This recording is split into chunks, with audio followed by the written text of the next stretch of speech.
begini bisa ya, ada kekhawatiran terulang kembali sejarah yang lama sesama Islam sendiri saling menyerang dengan dasar agama itu, Pak Ustadz. Kita harus pahami sejarah itu secara kritis ya. Bahwa sepanjang sejarah 13 abad jangan kita angkat figur Hajjaj dan kita lupakan sekian belas abad yang penuh dengan keindahan. Itu sangat tidak objektif. Kemudian tentang Ahmad Ibn Hanbal, memang betul bahwa pada saat itu dia di penjara, tapi siapa yang rezim yang berkuasa pada saat itu Mu'tazilah, dan Mu'tazilah ini adalah paham yang menyimpang di dalam ajaran Islam. Nah, tetapi sudah ada paham bagaimana bisa dikatakan itu menyimpang. Sebenarnya kalau Anda berkuasa menggunakan syariat Islam itu bisa mengatakan itu menyimpang, tidak menyimpang. Yang menjadi tolak ukur dalam sistem kepemimpinan Islam itu Rasulullah dan Khilafah Rashidah, empat kekuasaan ini. Oke, tadi rezim Mu'tazilah yang menyimpang itu sendiri berarti kan mempergunakan juga agama sebagai carte blanche ya untuk menghajar musuh-musuhnya ya. Dan bagaimana kita dapat memberikan penilaian bahwa ini menyimpang atau tidak, itu tadi pertanyaannya ya. Nah itulah, jadi kalau sekarang lebih kontemporer ya, pengalaman di Sudan dan pengalaman di Pakistan, dan kalau syariat Islam dilaksanakan di Sudan zaman Ja'far Numairi itu kan secara teatrikal ya, waktu syariat Islam dilaksanakan itu semua botol bir dan sebagainya dikumpulkan di lapangan dan dibakar.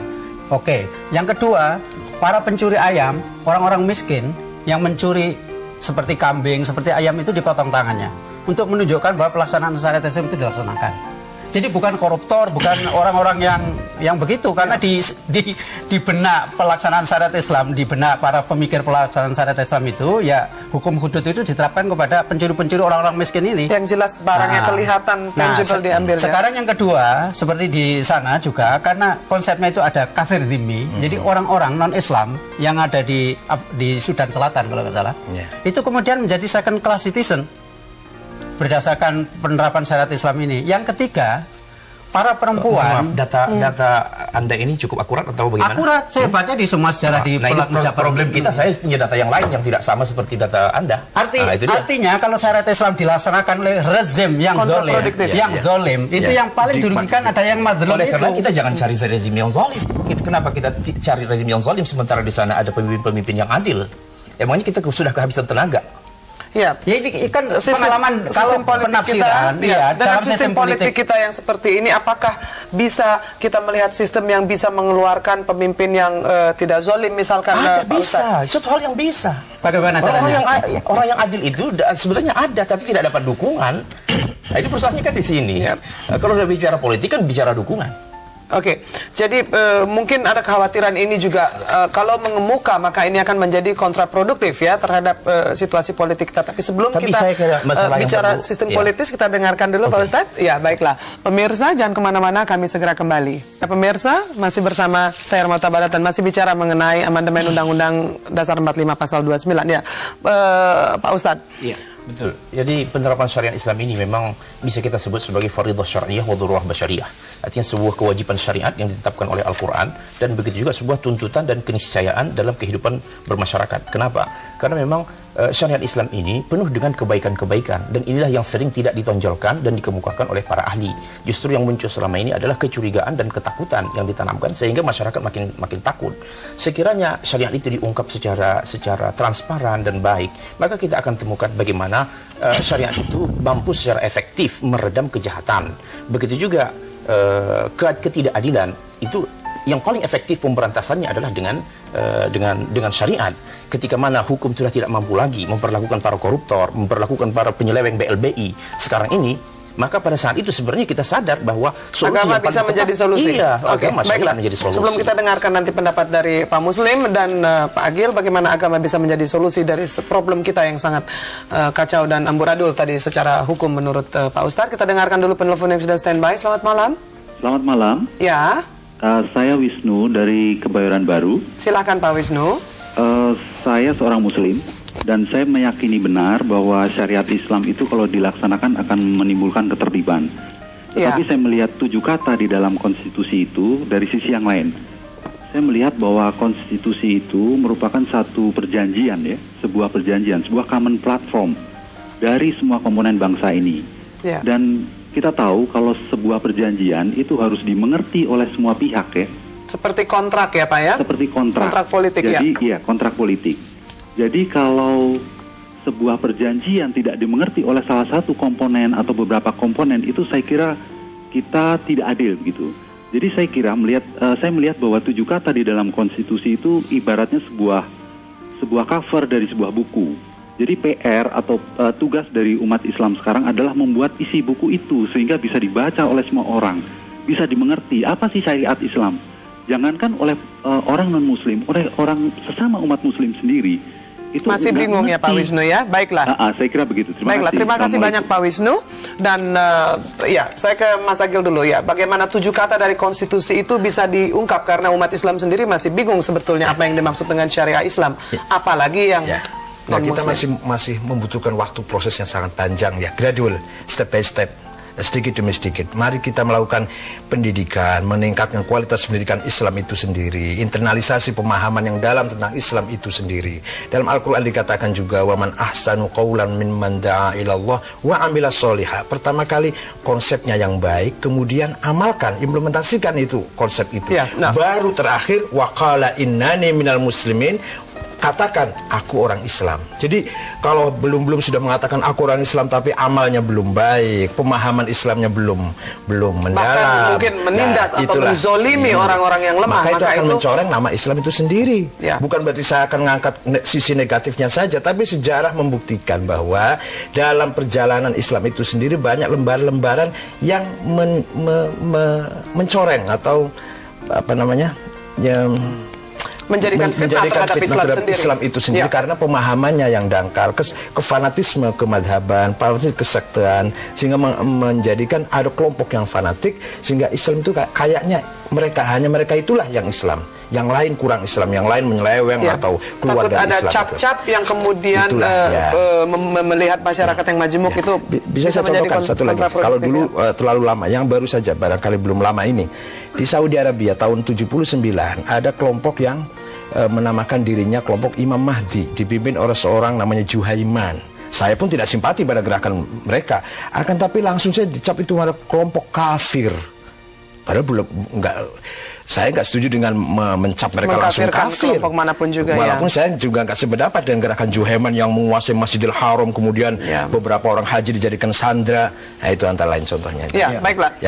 Mungkin sebelum ada tambahan, ada penelpon lagi, kita dengarkan lagi. Sedikit saya jawab nanti. Silakan Pak Wisnu silakan. Jadi dengan Pak Wisnu yang betul, kalau secara perspektif sosial, ya kita mengakui bahwa perlu sosialisasi syariat Islam itu. Tetapi salah satu juga dari konsep sosialisasi itu tidak melemparkan pernyataan yang kontroversial tentang syariat.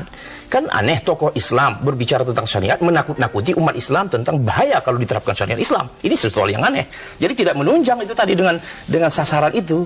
Walaupun mungkin melihat realitas politis yang memang sistemnya. Tetapi sebuah isu dilempar ke masyarakat yang tidak mengerti apa-apa, itu kan menimbulkan image bahwa justru kita ingin menarik simpati dan menjelaskan apa itu syariat. Ya, maaf ya. Baiklah. Tadi Pak Ustadz Daud sendiri sudah mengatakan Mu'tazilah menyeleweng. Nah, ini kan sudah salah satu stigma yang stigma itu akan muncul, dan biasanya yang paling mudah memberikan stigma adalah yang berkuasa ya. Itu tadi kekhawatiran bahwa kalau mungkin bisa stigma ini menyeleweng, atau kalau dulu stigmanya yang paling menyeramkan adalah komunis mungkin ya. Dan kita dengarkan penelpon yang sudah standby. Selamat malam. Assalamualaikum. Waalaikumsalam warahmatullahi wabarakatuh. Saya dari Irsyad dari Pondok Gede. Silakan Pak Irsyad. Ya, assalamualaikum Bapak sekalian. Waalaikumsalam. Ya, saya seorang Muslim Pak, dan saya sangat bangga sebagai seorang Muslim. Tapi hari ini saya melihat dan menyaksikan sebuah hal yang ironi, Bapak sekalian yang mengaku sebagai Muslim yang sudah lama dari awal mengucapkan kalimat syahadat, ternyata dalam hati Bapak sendiri belum ada keyakinan untuk bisa melaksanakan syariat Islam. Bagaimana itu semua Pak? Bagaimana Bapak bisa meyakini bahwa Islam sebagai perangan hidup Bapak, tapi Bapak masih takut akan syariat Islam bisa hidup di negara kita ini, dan hilangkan ketakutan itu semua. Bila kita yakin bahwa Islam adalah sebuah agama yang benar dan itu menaungi semua masyarakat, kita tidak perlu takut oleh masyarakat lain, dan juga agama lain itu insya Allah akan dapat mengerti terhadap kondisi kita.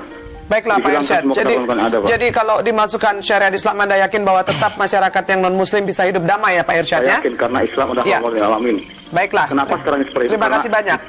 Terima kasih banyak Pak Irsyad. Ya, kita dengarkan Bung Muslim dulu lah. Kenapa kok kita ini orang Islam tapi kok menentang, kenapa Anda tidak setuju bahwa itu dimasukkan ke dalam konstitusi? Saya kira seperti Pak Said Akil bilang bahwa ini problemnya karena persoalan syariat itu adalah persoalan tafsiran ya. Siapa sekarang yang sedang berkuasa, yang kemudian menjadi rezim itu, yang kemudian menggunakan salah satu tafsiran. Lalu tidak ada kesepakatan, berarti dalam Islam tidak ada kesepakatan. Seperti saya contoh ya, seandainya... Tadi Bapak mengatakan bahwa dalam Al-Quran itu kebanyakannya adalah ayat-ayat mutasyabihat. Lalu sekarang saya tanya, tentang ayat-ayat yang berkaitan tentang syariat, hudud dan sebagainya, adakah ayat mutasyabihat? Bagi saya, kalau hudud itu dilaksanakan kepada orang miskin yang mencuri ayam, tangannya dipotong, saya keberatan dan saya takut pelaksanaan syariat Islam seperti itu. Umar bin Khattab sendiri sudah memulai filsafat seperti itu. Ketika zaman pacaklik, ketika zaman susah, Umar bin Khattab tidak menerapkan. Jadi ahli fikih Islam tidak seawam itu dalam menerapkan syariat Islam. Bukan tidak seawam itu, Pak. Jadi kalau umpamanya, tadi Bapak bilang sendiri ya, seperti Mu'tazilah itu menyimpang, itu salah satu hal. Sekarang Bapak pakai Umar bin Khattab misalnya kan di lain soal hudud misalnya. Soal misalnya bahwa persoalan kafir dhimmi itu kan persoalan secara teologis di dalam politik kita, teologi politik kita itu kan belum selesai, Pak. Apakah orang non-Islam itu bisa mempunyai equality sebagai citizenship, sebagai warga negara? Kalau seandainya kita melaksanakan dengan syariat Islam itu di dalam politik ini dengan konsep kafir dhimmi misalnya. Ya. Nah, itu kan salah satu contoh misalnya. Kafir dhimmi itu kan hanya sekadar istilah kan. Secara hak di lapangan apa ada yang berbeda? Baiklah. Kalau masuk jadi sekolah apakah sekarang orang kafir dhimmi dihalang-halangi? Saya kira dalam sejarah sendiri tidak ada. Baiklah, sebelum bicara misalnya salah satu contoh sekarang, bolehkah menurut Bapak bahwa di dalam Republik Indonesia seperti ini melaksanakan syariat Islam, orang non-Islam boleh jadi presiden? Oh, ada aturan khusus. Nah, kan? Ada aturan khusus yang bersumber dari Al-Quran. Itu kan karena tafsiran Bapak tidak membolehkan orang non-Islam. Bukan, kita ini Islam saya membolehkan siapa saja kalau itu adil, itu bisa jadi presiden. Tolong cari dalilnya. Baiklah. Loh, jadi bukan kita bicara soal bagaimana hak yang bukan soal berdalil, bagaimana kita menafsirkan dalam. Kita break dulu, nanti kita lanjutkan lagi ya. Ya pemirsa, tadi terakhir kita dengarkan Pak Muslim Abdurrahman mempertanyakan bagaimana seandainya diberlakukan syariah Islam itu apabila pemimpin kita dari non-Muslim dan apakah ada dalilnya yang memperbolehkan ya. Tadi silakan Mas Muslim. Kontrak sosial kita itu bagaimana dan kekhawatiran Anda kalau ini diberlakukan itu menjadi kontraproduktif seperti apa? Itulah yang sering dibicarakan bahwa kebesaran dari pemimpin Islam, the founding fathers kita itu, karena mereka memikirkan bahwa negeri Indonesia ini adalah merupakan kontrak sosial untuk hidup bersama di dalam sebuah wilayah politik tertentu kan. Nah, kalau itu persoalannya berarti kalau kita milih RT, milih RW, milih gubernur, milih siapapun, itu kan harus ada persyaratan objektif tanpa mempertanyakan apakah dia Islam atau tidak Islam kan persoalannya. Karena ini kontrak sosial gitu loh. Ya, ini sebenarnya masalah yang lebih prinsip, bukan berarti kalau dengan begini gitu loh. Kita mempertanyakan apakah orang Islam harus toleran terhadap orang Kristen. Itu di luar persoalan ini sebenarnya menurut saya. Persoalan tatkala kita harus mendudukkan kita hidup di dalam sistem negara modern state itu dan nation state itu, kemudian kita kan harus bikin kontrak sosial, itu problemnya. Oke, modern state dan nation state itulah membuat maka sulit sekali syariah-syariah itu diimplementasikan dalam kehidupan berpolitik seperti sekarang, Mas Agil. Sebenarnya tidak begitu. Yang perbedaan saya dengan Pak Daud misalkan, sebenarnya hanya persoalan menformalkan atau tidak itu saja. Apakah negara itu ikut gitu atau kan? tidak. Sebenarnya ini undang-undang dasar. Bukan undang-undang biasa, bukan peraturan daerah, bukan peraturan, undang-undang dasar. Kalau ini diformalkan, akan berakibat panjang sekali. Semua undang-undang semua akan berubah. Sementara Anda melihat bahwa domain itu harus tetap terpisah ya, public domain dengan private domain ya. Seperti tadi yang mau didengarkan? Seperti tadi yang saya ingin mengomentari tadi yang menelpon. Pak Irsyad, ya. Pak Irsyad, jangan dikira bahwa ulama NU, kiai-kiai NU dan ulama Muhammadiyah akan mengambil keputusan yang saya katakan tadi tidak melalui berpikir yang matang, yang mendalam. Yaitu karena ini mendahulukan bagaimana persatuan bangsa ini kokoh kembali. Tapi itu sikap semua NU, ulama semua NU pertama kali dahulu dengan Muhammadiyah di BPUPKI dan panitia kecil, saya kira itu sudah sangat cukup mewakili bahwa mereka sudah memikirkan sebenarnya masa depan bangsa ini. Tetapi yang terjadi adalah sebenarnya sebuah permainan politik ketika tokoh-tokoh Islam itu tidak lagi dilibatkan sehingga akhirnya 7 kata itu dicoret. Pak Daud, bukankah perubahan mungkin pikiran manusia kan juga naik naik turun seperti ombak yang mungkin pada satu saat menyetujui lalu kemudian tidak menyetujui, bukankah itu sah-sah saja? Kalau Mbak, sejak tahun 35 muktamar di Banjarmasin, Kalimantan Selatan, padahal waktu itu ulama masih ulama pesantren murni ya, belum ada sarjana, belum ada yang lulusan